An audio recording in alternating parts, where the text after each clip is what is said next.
disintegrate. Years roll along and fade. Don't let them slip away.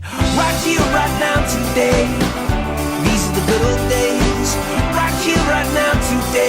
Hey, these are the good old days. All right, well, welcome to GoFigure. Again, most times that we have a video go up, it's me fixing or rescuing a toy from the bin. And but today we have a special guest with us. We have all the way from the United Kingdom, Toy Polloi is joining us here, and we are going to talk all things fixing toys, and specifically Skeletor, to celebrate 40 years of the Laughing Skull. So it's so good to have you here. Thanks so much for being here. I appreciate it. That's quite all right. Thanks for inviting me on. Yeah, it was interesting when I started the channel. You were the first person that I reached out to. Because it was a pandemic, and so everybody's like bored and going stir crazy.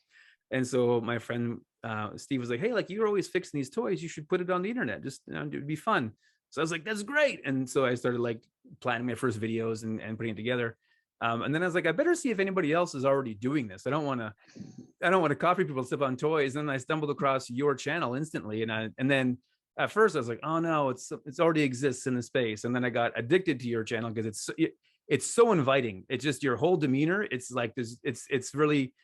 Even my kids are like, oh, let's watch more of the Toy Polloi guy because he's great.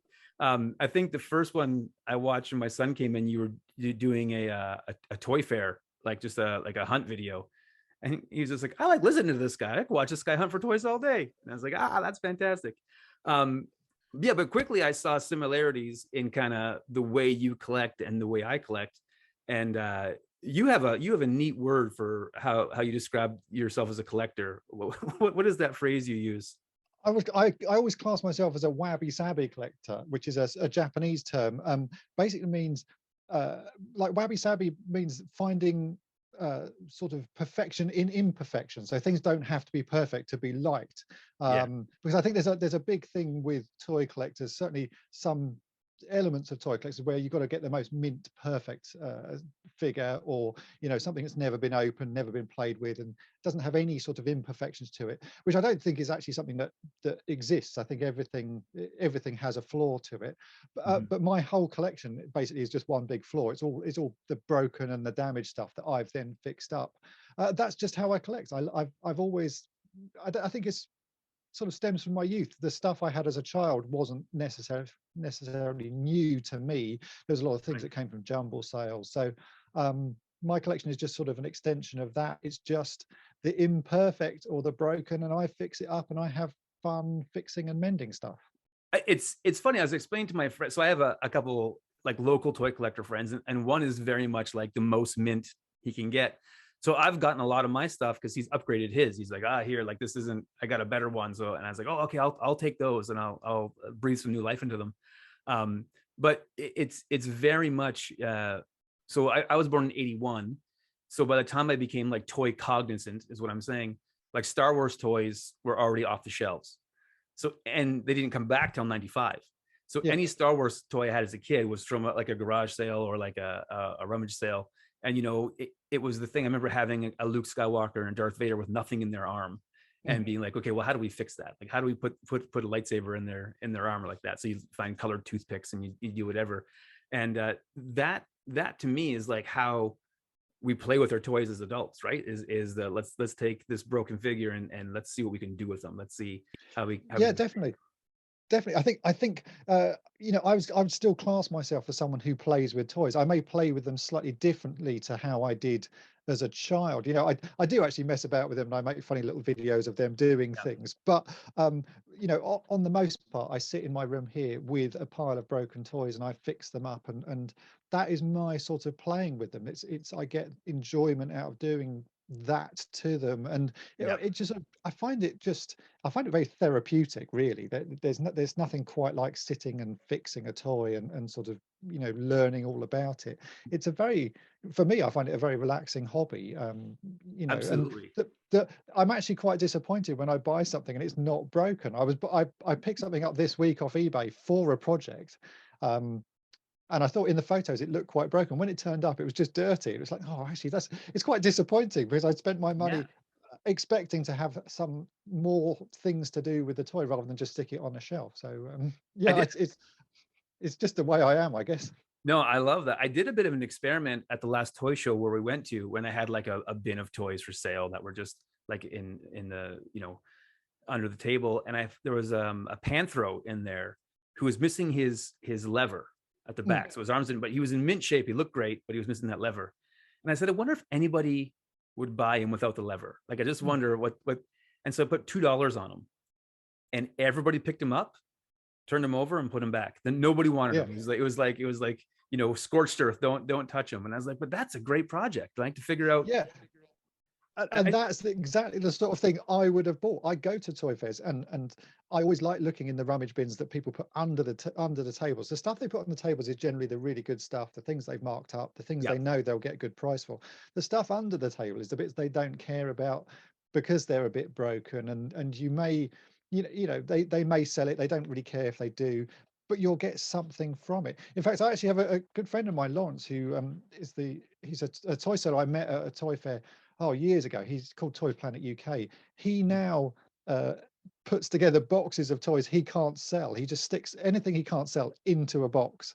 And every once in a while I'll meet up with him and he'll give me a box of broken stuff. And a lot of it is really broken, but there's always something in there that I can go, oh, that's great, and I'll fix it up, and I'll have hours of fun on this thing that would have just gone in the bin because he sees no worth in it. Whereas I'm sure most people would see no worth in it, but I see something that's like, oh yeah, I know I can fix that. It's not going to be perfect, but I'll have had a few hours fun, and I'll have something that I can put on my shelf. I made a connection at a toy shop about an hour from my home here, and the guy there was really big into GI Joe. GI Joe was this thing, and so it's interesting when you go to a toy shop, they'll have all their stuff, but usually the owner loves one line, and that's always like the most organized and the most expensive, and you can tell they have a heart there. So I asked him, I said, like, yeah, I was looking for I really want to fix up the Tiger Force helicopter, the Tiger Fly. I want to get one of those and kind of rescue it. I said, like, do you have anything, like all his GI stuff was like mint. And I said, do you have any like janky stuff, like stuff that just, and he goes, well, like anything I have would be just like too stripped down for you. Like it'd be too broken. And I was like, well, maybe not. Like maybe it wouldn't be too broken. Like, what are you talking about? He goes, well, come downstairs. And there was a pile of stripped Joe vehicles, just like a pile. He said, I recommend or estimate there's probably 250 vehicles in there, but they're all just stripped down to nothing.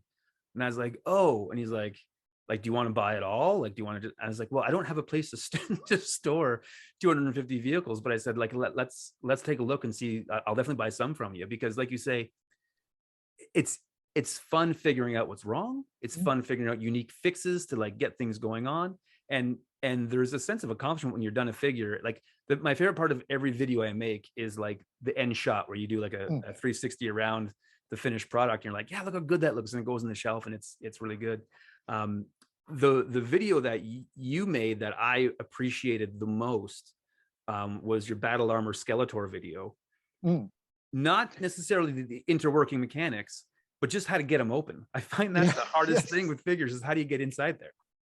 Yeah, that is a common problem, actually. And I do say to people, I like the videos I show, there's probably been a couple of goes before that of me trying to work out how to get into a figure. And that's why sometimes you'll see on my Facebook page, I'll put out requests for people, have you got a broken version of this or a broken version of that? Because I will be working on an idea to fix it. But I'll have to maybe go through one or two to get them apart, to actually find out how to get them apart, so that I can then show people how to do it. Sometimes it works really easily. I did some videos recently on the LJN Advanced Dungeons and Dragons figures, and I've been collecting those. I've had those since they came out in 1983. That's it's been a big part of my collection. And I've always had a few broken ones, and I finally thought I should really sit down and work out how to do it. And so I did a couple of tests on the broken ones I had, and then run out of broken ones to actually do some more. So I put a call out, and a couple of people sent me legless figures, which is exactly what I needed, because it's the legs that break. And then I was able to show a video, how you actually put them together, how you do your how you get the legs off them and how you put new T-bars in, that sort of stuff. So yeah, there's sometimes the process behind the videos people I don't show because Yeah. but No. I think as far as I'm concerned, as far as I'm concerned with everything, if it's broken, what more can go wrong to it? It's already broken. What do you have to lose? Yeah, exactly. If you break it a bit more, then okay, you've got a slightly more broken figure. But Yeah. there's the off chance that you'll go, oh, okay, right, I know how to fix that, and you'll be able to fix it. So yeah. Someone recently gave me a bin of broken Motu figures, and there was a battle armor He-Man in it that was just like, it looked like he was run over by a car. He had no head, no arms, and his chest was just destroyed. And I was like, well, it can't get any worse than this. And then so I actually made it. I made like a battle armor Wonder Bread He-Man out of them. Yeah. And so it was like I say, this can only get better. It can't get worse than this. Let's just throw something against the wall and see what happens. And yeah, it's the way I think people are sometimes very precious about the toys and think that it's that you're ruining something, but if it's already broken, you're not ruining it. The chances are you will be able to fix it. It's I think I think sometimes you just got to be a little bit brave with them. Like Masters of the Universe stuff, they're so common. I think you'd be hard pushed to ruin one and then never find that figure again. They are so common. It's like and Battle Armor He-Man, he breaks all the time. He suffers with gold plastic syndrome, I think is what they call it, the silver stuff. And I think I've probably got 6 or 7 Battle Armor He-Mans, of which one works. All the rest have got various bits cracked on them. And well, it was interesting when you did your Battle Armor Skeletor, and you're like, here's how to crack it open. And I've done 3 of them that way since, and it's real slick. It's just tap and it cracks. It does not work with He-Man. No, but because he has that particular plastic. Skeletor is made of a lovely hard plastic. You can give it a wallop and it will split along the seam, exactly like Ram Man. I did a video on Ram Man because I wanted to supercharge him. Ram Man, you can really give a wallop with a hammer, like really whack it, and it will just split. I've done probably 6 or 7 of them now because a few of my friends wanted them, so I've done he's such an easy figure to find. You can pick him up dirt cheap. So I've done must have done 6 or 7 of them. Every single one, whack it with a hammer, splits in half, no problem. It's some figures I wouldn't do that with, but He-Man, a Skeletor on Ram Man, I don't know what it is with the gold plastic, but you'll see. I almost bought at the last toy show. I don't buy a lot of things on card. I'm not a carded guy. I'm a loose and again, most of my figures, I want them to be a rescue. I want every figure in my collection to have like a rescue story with it. But just for the backdrop of my intro for the video, I'd like to have some carded figures there as just something pretty to look at. And so there was a Captain Power figure on card, but his gun was like crumbled in the package still because it was made of that gold plastic and it just shatters. Yeah, there's some figures like that. Someone gave me, I'm gonna say they're not Visionaries. What's the other one with the hologram? Supernaturals. Yeah, those are made of that same plastic. And I think there's one particular figure who's made out of that sort of goldy bronze figure. I can't think of his name, but I've got a bag with at least 4 of them in it, all with the arms snapped off because it's the same issue. It's the same type of thing.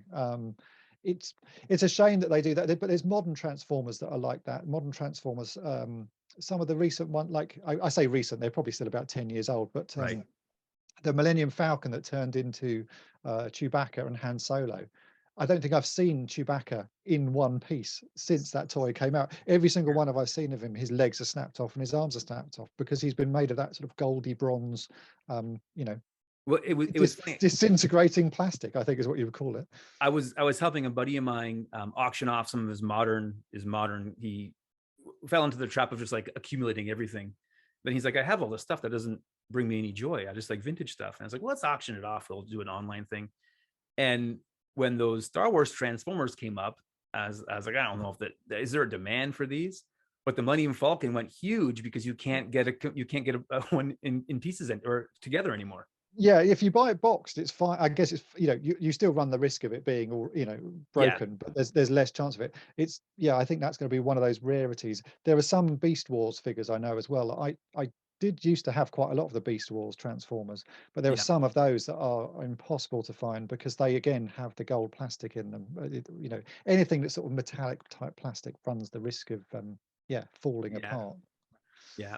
So what projects are you working on right now? Like, what do you have down the barrel? I've just finished. Well, I've got a video coming up this week actually, which is a sort of follow up. I've been doing some mask projects, so Nice. I've bought a couple of switchblades, and the first video was a sort of repairing all of the normal broken bits, like all the clips that break, the wing clips and that. And then the video I've got this week is making lots of scratch built stuff for that, because they're always missing their propeller blades. So I made a set of propeller blades from scratch. They're always missing the sort of exhaust covers, the silver exhaust cover. So I've got that and new stickers for it. So that's one video. I've just finished filming as well, adding lights to a vintage Kenner Y-wing, Star Wars Y-wing, which was Very cool. Which is more of a project than I'd hoped for. I'd sort of had the idea ages ago that I wanted to do it, because there's so many sort of bits on it. But actually, when you get into it, the sort of mechanics that are inside a Y-wing already to make the landing gear work mean that there's very little space to put wires and stuff down. So I assumed it would be an easy project, but it wasn't. But the end result is really nice. But it was one of those projects I sort of wish I hadn't started as soon as I'd started it, and just sort of started to open it. I was like, oh God. But it works. It's really nice. And then I'm working on more mask stuff. I'm doing stuff on the Thunderhawk, because this is the toy that I bought that I was hoping was more broken. I bought it off eBay, and it turned up, and it's really quite nice. It's missing stickers and stuff, but it's like, oh, it's really annoying. So I've actually just bought another one from one of the Facebook groups, which is really broken, so that I can fix it up. So I'm doing things like I've just sort of scratch built the little wing, you know, the sort of the wing pieces. So I'm scratch building those. So that's a new. Very cool. It's not been chrome plated, but that is as close as I can get to making a new replacement. It looks fantastic. Piece. It looks fantastic. There'll be a full guide on that. You know, I'm making, you know, my normal plans and stuff, so people will be able to download it and do that. No, and I love that. I've downloaded a number of your templates and things. It's great. And actually, that was when I started doing stuff on my end. I was like, so on my Facebook page, I have all my templates and stuff that are downloaded. So I actually have scratch built stickers for the Thunderhawk that I've done up, both vibrant and faded, if you want to just replace some of them, right? Yeah, I did the Thunderhawk wings as well, and I used like the metal drinking straws, so they were like chrome, right. And I was like, it looks pretty good, looks pretty neat. And then like when I cut them, I used a grinder and I heated them up, so they kind of have that rainbow heat pattern that real exhaust types look like. So I was like, it kind of gives it a different look. So, but again, anything to get it onto the shelf, right? Because it's that's the thing. There are many ways. There are many ways of getting to the same result, really. I'm trying to make mine look as close as I possibly can, but they never look perfect because you're hand making this stuff. And really, the important thing is that the process, you have fun doing it. You know, the end result, if you're happy with it, then that's a perfect end result. You know, it doesn't have to be. It doesn't have to be factory fresh, and you can make things differently. You can do them differently. You can do it. You can change how it looks. It's the fun of getting to that end result, which is what I think is the bit I really enjoy. And I think there's a lot of other people who enjoy it as well. That they enjoy the process of taking something and just doing something with it, giving it their own story.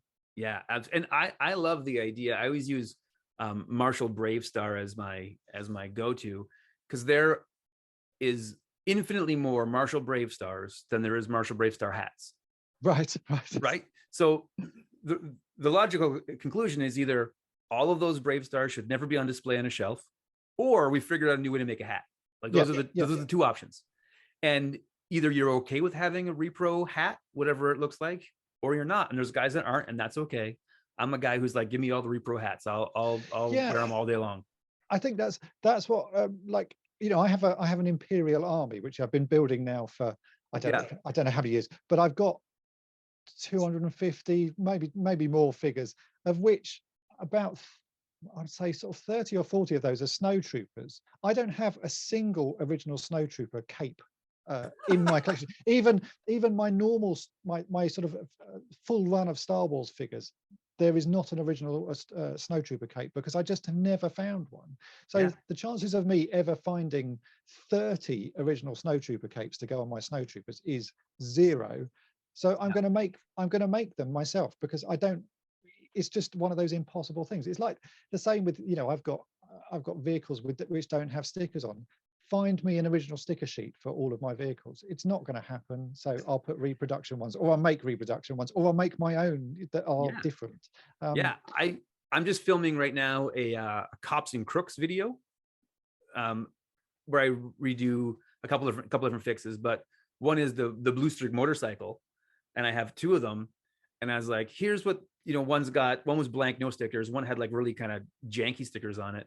And I was like, these stickers didn't even really look good. Like they were kind of a miss. So I just designed my own stickers from scratch with new designs. And I was like, these look much better. I like these ones better. And I'm okay with that. But that's what I say. That is the modern way I play with toys, is making stickers for it, adding lights to them. All of that sort of stuff is just me playing with toys.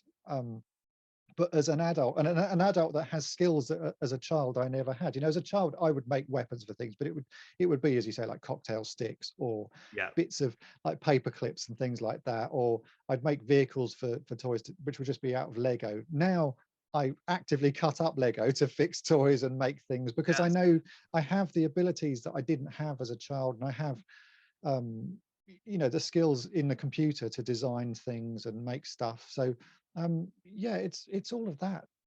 It's just a modern way of playing with it. It's funny when you said the cocktail sticks, it brought me right back to being a child. There was a restaurant we used to go to, and I knew if I ordered a Shirley Temple, which I didn't think was even that great, I'd get a little sword in the cherry. And so I'd always order one. And there was one time my mom said, like, you should ask the waitress if you could get more of them. And I was like, oh, and I said, is it possible I could get like another sword? And she brought me a handful, and I was like, this is the greatest day. All my masters have new swords. Yeah, but that's the thing. And even today, I will sometimes, you know, we'll go out for dinner or something, and there will be a bit of plastic or a stirrer or something in the drink, and I'll see it and I'll just think, that looks really useful.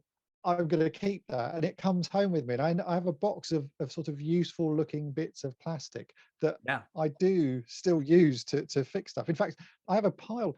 This was from a few years ago. Mrs. Toy Polloi was buying some shoes from, I don't know what the company was, but every pair of shoes that came from it had these sort of plastic shoe horns in them, which were just a tube of plastic bent into the shape of the shoe, sort of round in, just to hold them in shape during packaging. And I kept every single one of those. And I'm still using them in projects. I used them actually on the Y-wing that I just mentioned. I used them on that because it's a really useful bit of plastic. It's easy to cut. It's got a hole down the middle of it, and you can. But it's just for most people, that's just a throwaway. It's a throwaway bit of plastic that they wouldn't see any worth in. But for me, that's like, I know at some point I will find that useful, and I'll fix it. In fact, one of the projects I've got coming up, people keep asking me to show how to repair the clickers on R2D2s. You know, because quite often the clicker stops working, and I did it. I've done it on the larger figures, but I hadn't done it on the smaller figures. So I have a video coming up showing how to use it, and that just uses waste packaging to make a new clicker. And you don't need anything that fancy, just a bit of packaging that is roughly the right shape, bit of cutting, bit of gluing, and there's your new clicker. So I like that about, you know, the sort of stuff I do. Using other people's waste products to repair something is, I think it's quite satisfying. So it's funny too, like you'll put together a video that you think is going to be great. So like one of the ones that I was very excited about was my Sectars video, where I made new wings for the flying bugs. I was like, that's something that always breaks. The fix I came up with, I think looks fantastic. Like in some ways I like it better than the actual wings, especially for display. And so that was like a big undertaking and a big video. You put it out and people are like, yeah, it's good. Like, okay. But then you said I used a guitar pick inside the Batmobile from '89 to get the click, click, click, click, click sound. I'm like, that's something. And people are like, this is incredible. I'm like, how, and you don't know what's going to hit, but it's the little things that are maybe the more common fixes that you're like, I guess that struck more with somebody. You know, I've been doing this now. I'm nearly up to 9 years of making videos on YouTube, and I still couldn't tell you which one of my videos is going to be popular. I'll do a video and I think it will be popular, and it will do nothing, and then I'll do something else which is, you know, not a throwaway project, but something that I'll just film quite quickly in an afternoon that doesn't require much, and it's all of a sudden that'll be the one everyone's like, oh, that's brilliant, that's such a clever idea. And it's like, well, it's not the one that I thought would have been interesting to people, but it is. So you can still, I don't think you can tell on stuff. I'd certainly do I think I've got some other weirder videos coming up, or short videos. People like making capes. Certainly, I've got some more cape videos coming up, because a lot of people like the Star Wars capes and they like custom Star Wars capes. I've got another video. I just did like a custom Obi-Wan Kenobi and Sam Nice. person cape. People really like that one. So I've got a Luke Tatooine poncho video coming up, that I think should be interesting to people. And then I've got my first ever Indiana Jones Oh, nice. video as well. So that'll be interesting. I've never covered Indiana Jones on the channel, so that will be. Indie toys are pretty scarce. At least they are in Canada, right? They are in the UK. They are incredibly scarce. But a very kind donation by a guy called Ryan, who's sort of been chatting with me over the last few years on the channel. He sent me some stuff before. Actually, he did send me a custom indie figure last year or year before. And he was moving and sent me all of the remains of figures he'd used for customizing. So it's bits of figures, arms and legs and bodies. Nice. But to me, that's an ideal gift, because that is a bag of projects, and that's where this new video comes from. Absolutely. A good friend of mine for Christmas gave me a box, and it was just full of broken Masters of the Universe and broken Masters of the Universe weapons. And I was like, this is the greatest. Like, yeah. I say, I'm going to the office to work on Masters of the Universe stuff. I'll be home in a day or two. Like, it was just going through there, right? That's what I like. That I love a box of broken toys. Actually, if you go out into my garage now, there is about, I'm going to say, 5 big boxes just full of broken toys. And every time I sort of think I haven't got anything to do, I go out of there, have a rummage, and I'll come back in with a pile of things that I'm like, oh, well, this is potential. And that starts me off on a new project. Yeah. No, my buddy was cleaning his garage a while ago, and he says, do you want a G.I. Joe tank? And I was like, yes, I do want a G.I. Joe tank. And so I went over, and it was just a shell of like a Lannard Cork tank. So then I was like, what can we do with that? And that led to this whole video where I made it into a new Sergeant Slaughter tank, and it was a big deal. And Sergeant Slaughter was like, he liked it on Twitter, and it was pretty neat. But again, it's what can you take and make and like just rescue it, put it on a shelf. I'm going to get this to a shelf again. Yeah, I don't know. Some of the stuff I do doesn't turn out quite how I'd hoped. You know, sometimes things don't work as neatly as I'd hoped, but the overall effect I get is always pleasing to me. And sometimes I'll look at something that I've done sort of 5 years ago and think, oh, well, why did I do that? And I'll go back and sort of redo it, or I change something, or I'll improve it. But that's just the fun of it. You're never finished with these things, and there's always something more to do. And some of these toy lines really do lend themselves just to messing about with. Masters of the Universe, you say, that's a really good one to mess about with. I like working on those figures. I like working on the vehicles, because the vehicles, there's always some unique feature to them. But then I like Action Man as well. You know, for you guys in Canada, I assume it's G.I. Joe more than it was like the 12-inch. It'd be G.I. Joe. Here it's Action Man. I like working on those because they're easy. They're easy to sort of get apart and repair. And then there's so much potential with them to do stuff with them and make customs. But then I have to say, I've been doing work on Cindy dolls, which you wouldn't have thought is something that I like doing. But a good friend of mine, Kathy, Jolly Dolly Shop, she gave me another Cindy recently. So I've been making this, which is, I don't know if you can see it with the lights. I've redone the hair on this one, and I'm just sort of sorting out earrings and stuff and getting her looking nice. It's really quite therapeutic doing the hair on this. It's a very boring, slow process, pushing hair in and that. And it takes, you know, I probably spent 3 days doing this, but it's just fun. You know, it's just it's just enjoyable to do it. Yeah, and if you can find joy and relaxation in that, then that's your. I always say there's a book I read a while ago called Your Third Place, and they say that everybody has their home and their work and then their third place. And some guys it's the bar, some guys it's the pool hall, some guys it's, you know, whatever it is. And I think for me, and I think it sounds like for you, is like my third place is just like fixing toys, right? Yeah, certainly. If I've had a stressful day, or if there's something, you know, I just need to relax, I'll come up into this room, which is not it's not a huge room. It's a sort of 8 foot by 8 foot. It's quite a tiny place and jam packed with toys. But I like just sitting in here, looking at stuff and just sort of picking things up and thinking, oh, what can I do with that? I just enjoy. It's a way of getting away from stuff. No, a couple, like when I first started the channel, I had a day off, and my wife and kids were out visiting the in-laws, And so I just came to the office and I sat down and said, I'm going to figure out how to make a Brave Star hat today. That's going to be the job. And so you just sit there and start looking at materials and sizing and colors and where you're going to go. And then at the end of the day, you do it and you're like, it's you have a sense of accomplishment, and you're like, and then we can share it with other people, right? And say like, how here, you can do this too. And you must get it a lot too. But I remember the first time that someone sent me a message and was like, hey, I used your recipe and this is what I found. And I was like, this is incredible. We've did it. Yeah. That's something I really like, actually. I like seeing what other people do and what other people have produced sort of based on my ideas. And I like the fact that people take my ideas and then do their own thing with it. It's not, there's no, the stuff I show are just ideas. There's not the only way of doing something. There are plenty of other ways. Like, you saying with your Thunderhawk, you've done your sort of jets one way.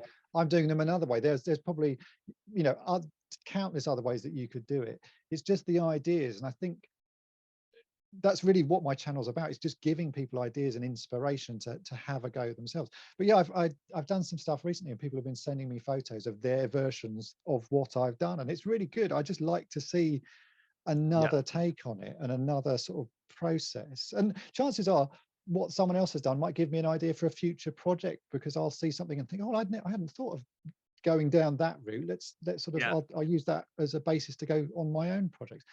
That's the whole sort of joy of this stuff, is the ideas that everybody has and the inspirations that other people get. Because you'll know what it's like when you're fixing a toy. Sometimes you'll be hunting for a specific part that looks like something. So you need, I've got this bit missing. What can I use to make that part? And sometimes that takes a long time to find that missing piece. But you'll chat to someone else and they'll say, oh, well, have you thought about using this? Or have you thought about using that? And it's because, because their lifestyle or whatever they'll see different things than your lifestyle shows you. And that's the new route. So it's all about experiences, certainly. One like that for me, with one of your videos, it was a game changer. Was I've been making superpowers capes since I was a kid. That was probably, I think, my first project was like, Superman needs a new cape. I had a very bad dog as a kid who would always eat the capes. They'd just be gone. So I'd always use paper clips just as the neck rings. And then when you were like, oh, just take a pen and you cut the pen off and it snaps on, I was like, where has this been all my life? Right. It works so good. And I'm like, okay, and now all my Repro Superpowers capes have those clips on them. But that's the thing, because I think I'd seen other people. I think I bought a cape from somewhere, and you could feel it was using a paper clip, and it was just like, I just thought that's not what was done originally. They had a little sort of C-shaped bit of plastic. Where can I get a small C-shaped bit of plastic from? And I just happened to have a load of pens on my desk. It's like, well, the lid is just essentially a C. I'll just use that. So it's sometimes you'll be doing something else and you'll see the solution to a project that you've been thinking of for a long time. Like Real Ghostbusters, I've done a few videos on Real Ghostbusters, but that was a friend of mine, Jeremy, Tokyo Toy Bastard, his YouTube channel. He it must have been 6 or 7 years ago, he gave me some Real Ghostbusters figures and said the proton packs are always broken, the clips that hold them onto their arms always broken, always busted. Do a fix for it. And those were sitting on my floor here for 5 years.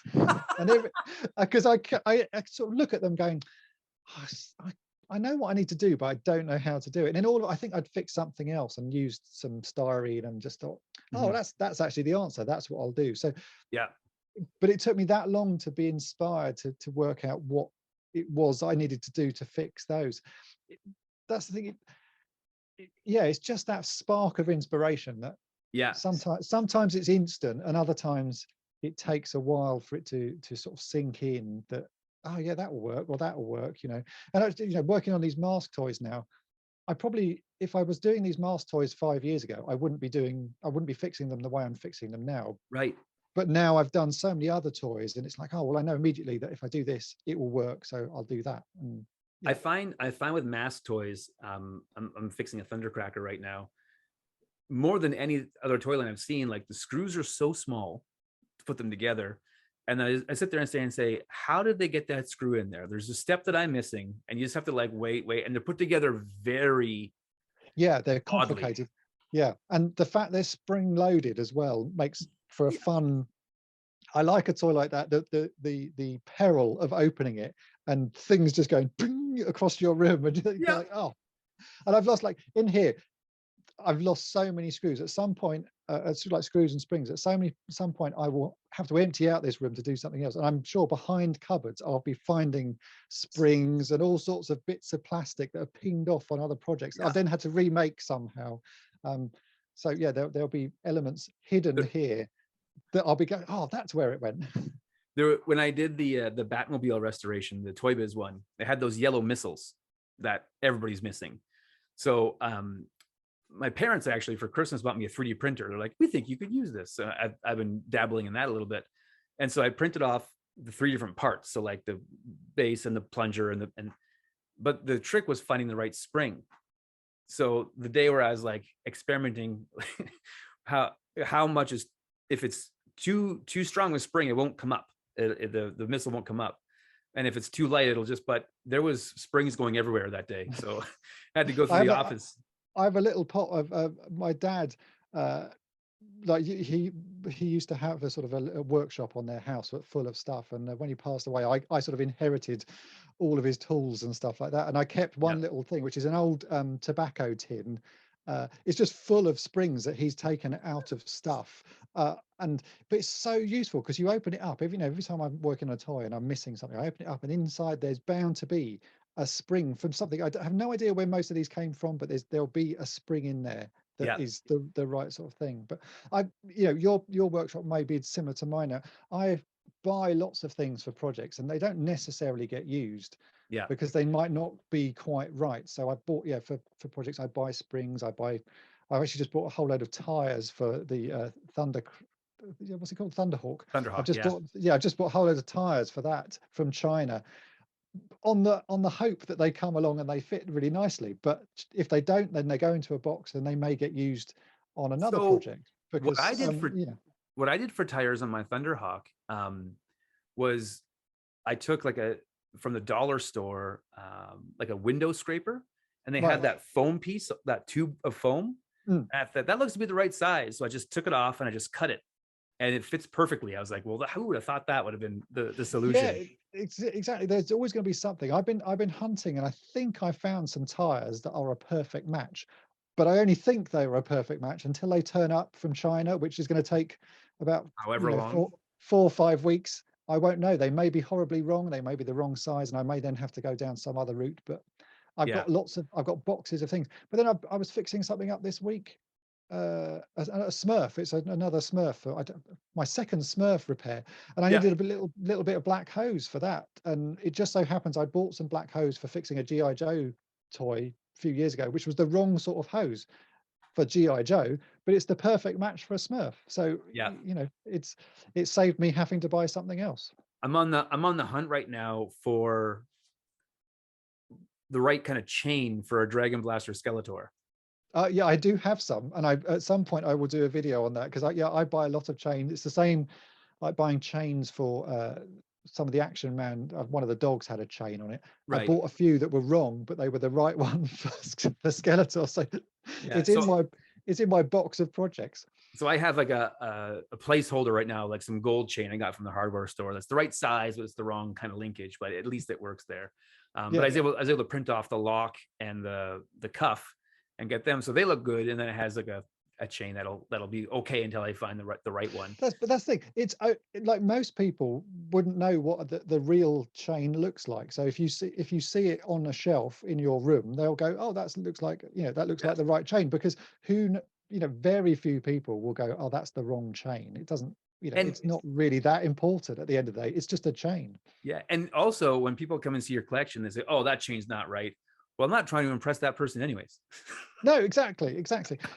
My collection is such a mishmash of stuff.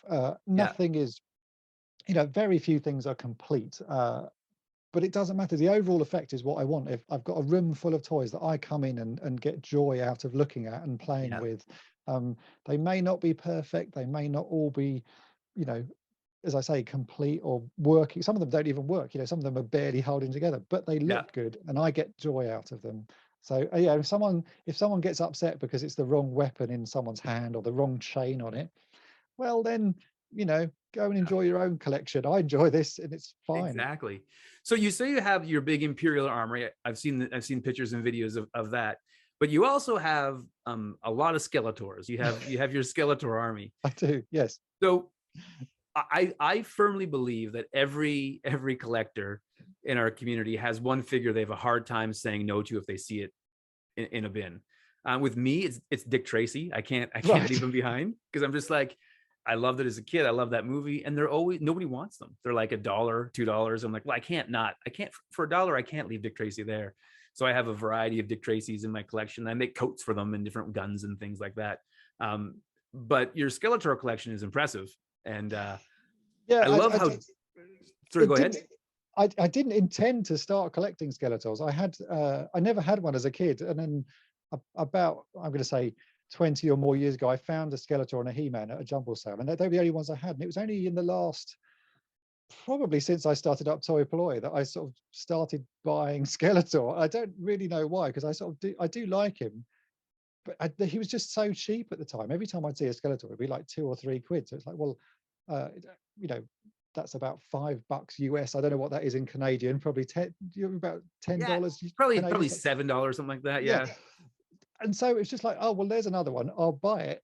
And and I've been buying them ever since. If they're under £3, I will buy a Skeletor. If it's more than that, I leave it for the next person. Right. Because I'm quite I've already got enough Skeletors. Let's face it. It's just It's just, if I see one, I'll buy it. And it doesn't even have to be complete. I've got one recently. Let me just see if I can find him. Hang on one sec. Yeah, no problem. Okay, there he is. Yeah, I got given a couple recently, and I found one as well which didn't have an arm. But then I was doing a trade with someone, and they had a Trapjaw's arm. So I now have my very own Trapjaw Skeletor. I love it. It's just completely pointless, but he doesn't need to be complete, and he doesn't need to be perfect. No. I just like the weirdness of it.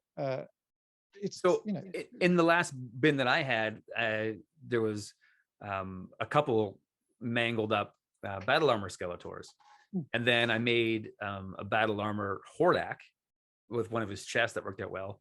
But then I had some like extra Skeletor heads kicking around. So you're like, well, what do you do with that? So I'll show you here. I had also a body for Jitsu that had no head, but I was like, it's the same body as Skeletor. So I put some Horde armor on, and then we have like a Horde. Yeah, that's the version of Skeletor. There's so many things you can do with these figures. And they don't have to be like the way they come out of the factory and the way they come out of the packet.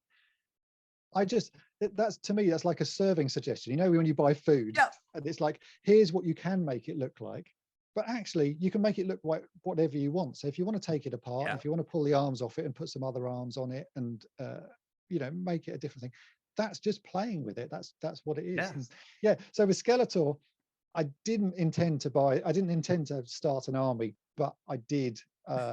And it's still going, and it's still getting bigger, because I do find, you can still find them cheaply. I think people, I get that people say to me, oh, I'm buying them all up. So there aren't any left. It's like, well, no, I'm not. I'm only buying the bottom level of them. There's still hundreds of millions of them out there. Yeah, I think I'm your only competition to buying the cheap ones, and I don't think you're going to buy any of the Canadian ones.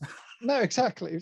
But you find them all the time. It's not not a hard thing to find. I think the most expensive one I bought recently was I bought a half boot Skeletor. I paid £6 for that, because I didn't have a half boot Skeletor in my collection. I thought, for £6, that's double my normal spend, but I don't have that one, so I will buy him anyway. So hilariously, this weekend I'm going to pick up my first half boot Skeletor, which I got for $20. So about the same.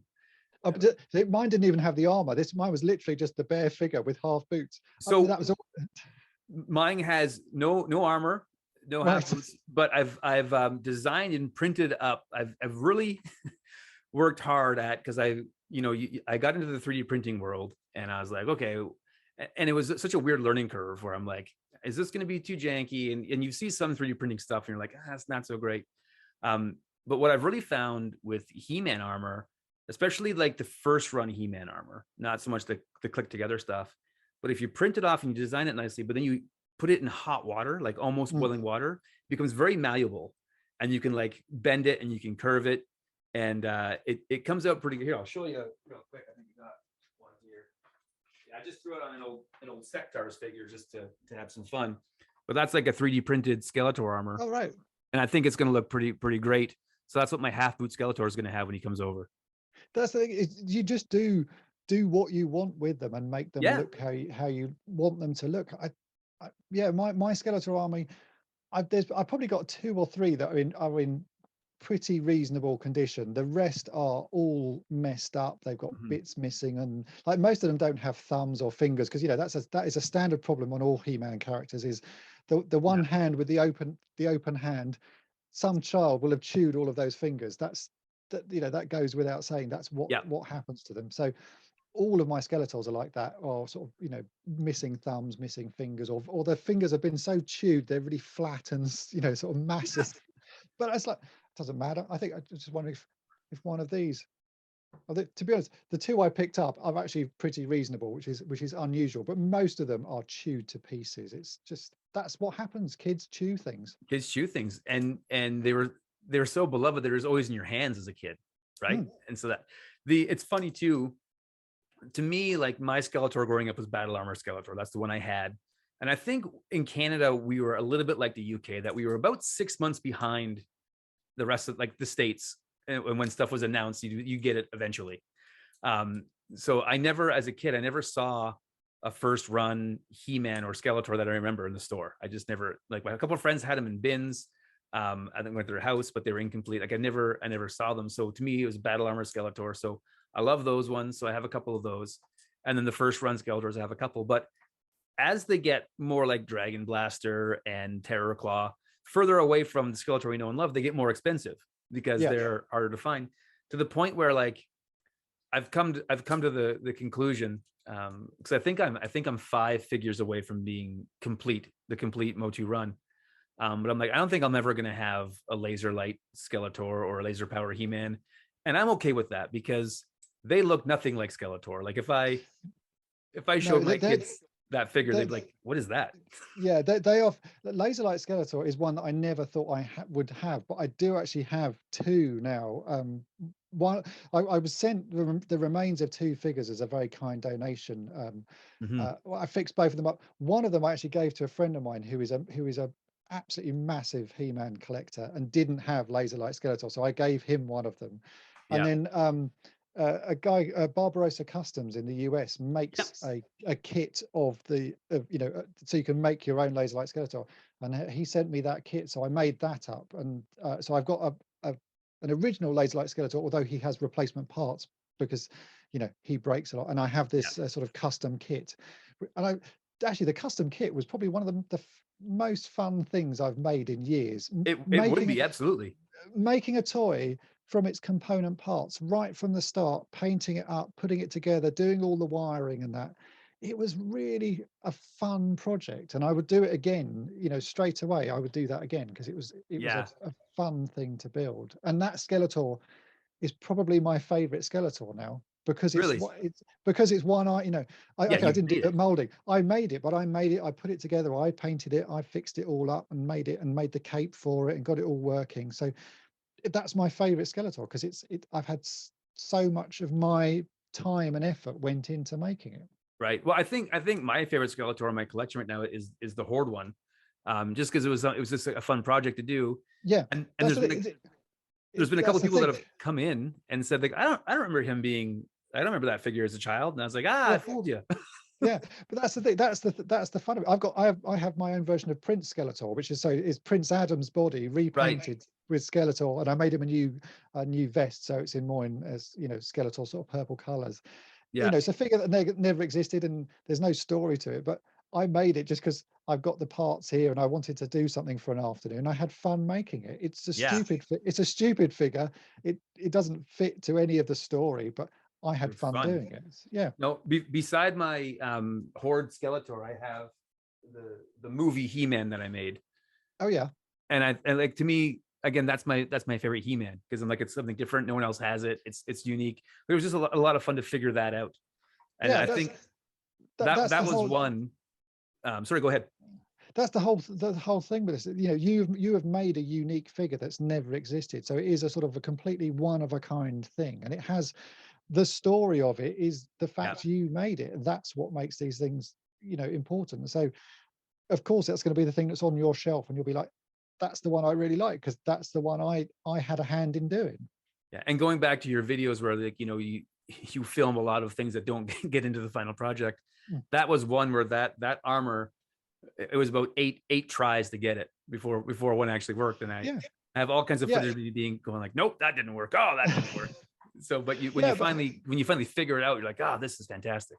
Yeah, that is I sometimes the failures make the end result, even if the end result doesn't look that amazing, you know, it doesn't, there's nothing that special about it. The failures along the way mean that that end result to you is really amazing, because you know all of the effort that went into getting that, all of the mistakes or the breakages or you know, stuff like that. I try to keep in more these days. If things go wrong when I'm filming, if something breaks, I'll leave it in so that people can see that stuff doesn't go right 100% of the time, which it doesn't. No, you know, you expect that. I did that with my first He-Man harness, where I made it out of just like the inside of a binder, and I cut it. And actually, I reached out to you because I didn't have a reference of just a regular He-Man harness. So you sent me some pictures, and it made everything work great. So I appreciate that.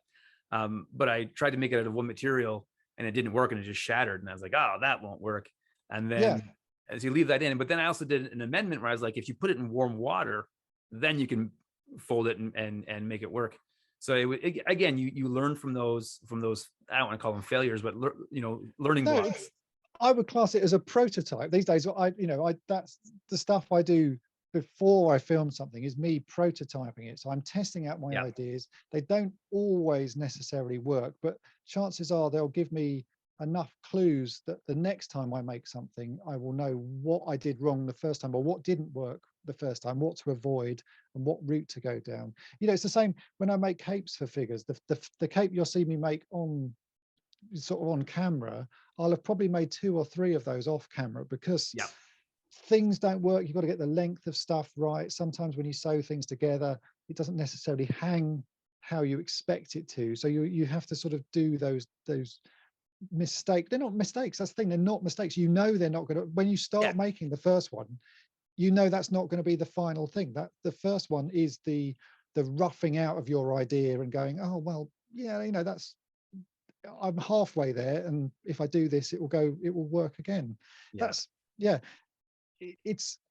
is no, like, when I've seen people say that they're professional toy restorers or something like that. I don't think there is such a thing as a professional toy restorer.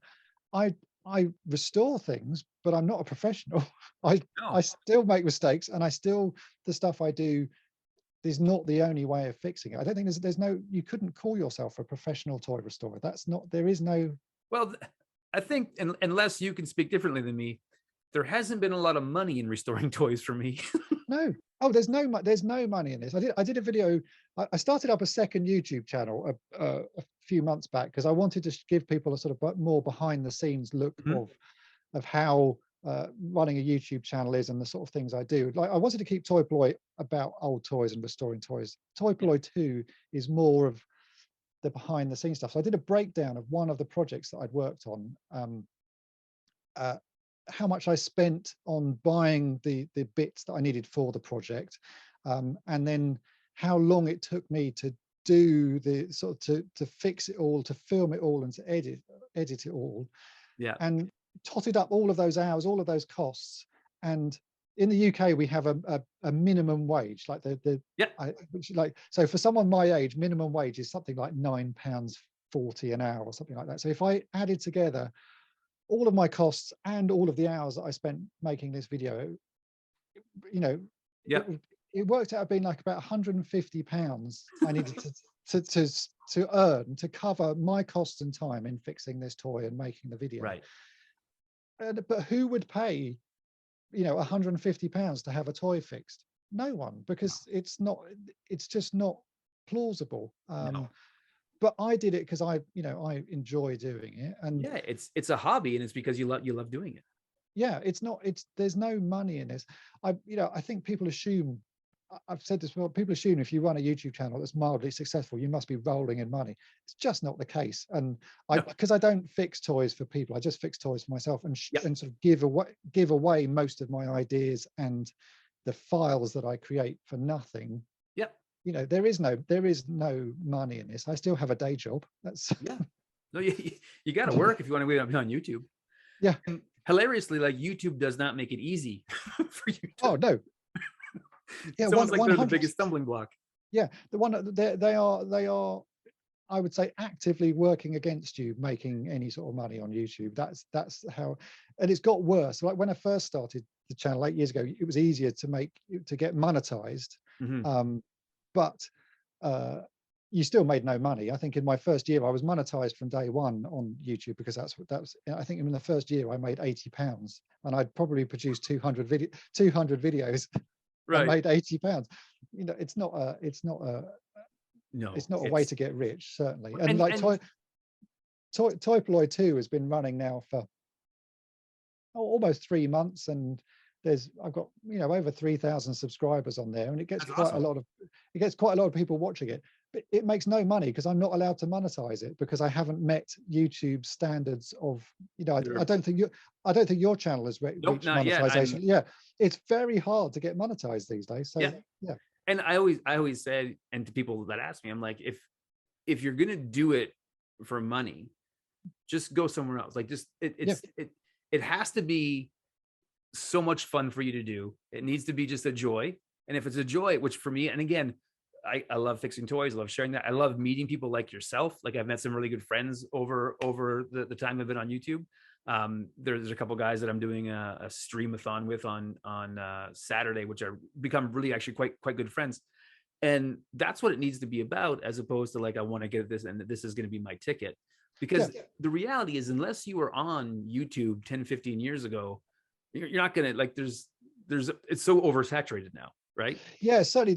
If you look at the sort of the vintage toy amount of channels there are out there, there's an awful lot of them. Yeah. There's less people who do repairing of toys. There's a few channels that are sort of dedicated to repairing toys, but certainly not that many. And like, generally, it is quite hard to get going these days. So I try to support as many sort of up and coming channels as I can, because I know how hard it is to get your sort of foot in the door, even just to get going. It is hard work, and you see many people give up, which is understandable. Because it does take a surprising amount of time to make videos. And if your goal is to get, you know, all the subscribers and all the follows and have that quickly, well, that goal is very hard to meet. Yeah. My goal has always been to, like, I want to meet people and I want to fix toys, and that you can do quite easily. Like, there's one video and you're there. There's certainly a good community of sort of people who just collect toys for the fun of it. And I still chat to, you know, I get a lot of messages each day, and I reply to everybody. I never ignore people. If someone sends me a message, I will write back to you, and I'll try and help you with your project, because that's what it's about, is that helping of other people's collections. Trying to help people, you know, fix their toys and just enjoy toys in general. I think that's what they're about. They are an enjoyable thing. And I always said, before I had my current job, like my career, I worked doing oil changes in an oil change shop, and I also worked selling guitars at a guitar shop. And people that came to the oil change shop, it was angry money. Nobody wanted to be there. Right? It was always like, oh, I got to fix the car. And I always felt like, but at the guitar shop, it was only fun money. Yeah. Right. And so I feel like in this world, when we're collecting toys, it should only be fun money. If collecting toys is not fun for you, then stop doing it, because definitely, you're not going to make $1 million selling vintage toys.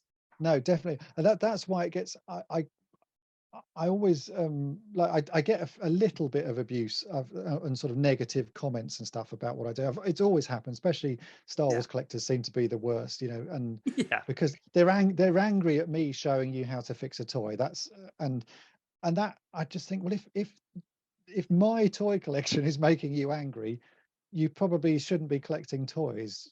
You know, that's not really what this hobby is about. Enjoy them, and don't get angry because someone else is collecting differently to how you collect. Yeah. You're in the wrong hobby. That's if anything makes you angry to do with toys, step away, go and do something else. It's not for you. Well, it's funny too. My first video I put up was the Kenner Superpowers capes, and which actually in the last month has got a huge bump because of the McFarlane figures that have come out. People are like, how do I get new capes? But my first comment was a negative comment. So you put your work into it, and I was like, I want to put a Cadillac of a video out there, really polish it up. And the first comment was like, these are stupid, waste of time. And I was like, I've made it. I've got my first negative comment. Get it out of the way. I've actually got a video coming up tomorrow on Toy Polloi too. I don't know when you're putting this video out, but I'll probably put it up later tonight. So for me on Toy Polloi 2 tomorrow, I've done a second sort of collection of negative comments that people have left on my channel and on Facebook, and reviews people have left on my Facebook page and all this sort of stuff. Really just to give other YouTubers an idea of what you can expect. You know, I would say 99% of people are really nice, but there's always that 1% of people who are awful, or just you know, they're sitting behind a keyboard, they like to say something bad. That's you know, that's how it goes. So I put together a collection of them. Some of them are really quite offensive, but my favorite one that I put right at the end of the video is just someone left a comment under one of my videos. It just said, "No one watches you." And then I just and it's just, you did. Yeah, well, exactly. You've watched the video and you've left a comment. There's no one watches it. It just made me laugh so much. So at the end of this, it's about sort of 6 minutes of general abuse that's been left about me on these things. But it's that end comment that makes me laugh every time. No one watches you. It's like, all right, okay. And my comment, I don't respond to negative comments. I don't want to get into that space. I'm too positive a person to get into that. I did respond to one where I did my Visionaries chest plate reproductions. And so they weren't holograms, but they were close. Like they pulled it off. And someone commented, unless you're going to use a laser and make holograms, don't waste my time. And I said, I can't wait to see your video. Like I can't wait to see you do it. Right? Yeah. Apparently it sounds very easy. That's what I always like. I can't say I respond to them as well. I'll take screenshots of them and just keep them for my own personal enjoyment later on, and then I delete them. But yeah, sometimes you do feel like responding. It's like, well, what do you want? And like, where's your, if you don't like what I'm doing, where's your video showing what should be done? What you put all the effort in and make a video and show me your effort. But yeah, no, you have to. I think you have to have a slightly thick skin to put yourself out in any sort of social media thing. There'll always be people who will sort of put you down, I suppose, or there's always someone who's going to be negative. That's just the world, that's just computers, that's just the internet. So you do have to have a slight thick skin, and I think it's how you deal with it is the important thing. And really, I just laugh at them and sort of move on. But I have been keeping them, and I will do another video in a few months' time of the next lot, because some are just weird. Like some are just downright weird. Like one in the video tomorrow is someone just saying, "My arms are really hairy." It's like, and that was just I was like, okay, you felt the need that was what you wanted to write on this video, was that? Yeah, that's fine. I don't understand why, but that's fine. Yeah, one of my favorite ones are not so much criticisms of me as a person, but my computer skills. They'll say like, you're using Photoshop wrong, or you're using your 3D print space wrong. I'm like, well, I printed and designed what I wanted to, so I don't know how I'm doing it wrong. Yeah, I get that. I get that all the time. Every time I show Photoshop, someone will say, you're doing it wrong, you should do it like this, you're doing this wrong, you're doing this. And the other one that I get is that I'm pronouncing things wrong. There's some of the paints I use, the model paints, they're called, I call them Vallejo, but I know it's, it should be pronounced Vallejo, but Vallejo is not a word I would say it's not a word I would use. So I always call them Vallejo because there's a J in there, and every time I do that, someone will say, you're pronouncing it wrong, you're pronouncing it wrong. and all it means is that next time I do a video, I'm going to say it wrong again, because I 100%. know that it will annoy someone. It's like, it doesn't matter. No. I'm using a paint. It doesn't matter if I say the name of it wrong. People like are funny like that. Like the way you speak, you can't help the way you speak. That is just, you know, that's upbringing. Everybody has their own little tics and stutters or words they say, Yeah. you know, just as a default word while you're thinking, your brain is doing something, and so your mouth will say a word that is your sort of filler word. Like I say sort of a lot. I know I say sort of, or I say so. You know, that's fine. That's just my brain thinking while I'm doing something. But you'll have people leave comments on the video saying, you say this a lot, you do that a lot, you do this a lot. Well, if that annoys you, don't watch it. I can't change that. That's just the way I am. No, and I will attest to you when you say you respond to everybody's messages, because I messaged you before I had a channel.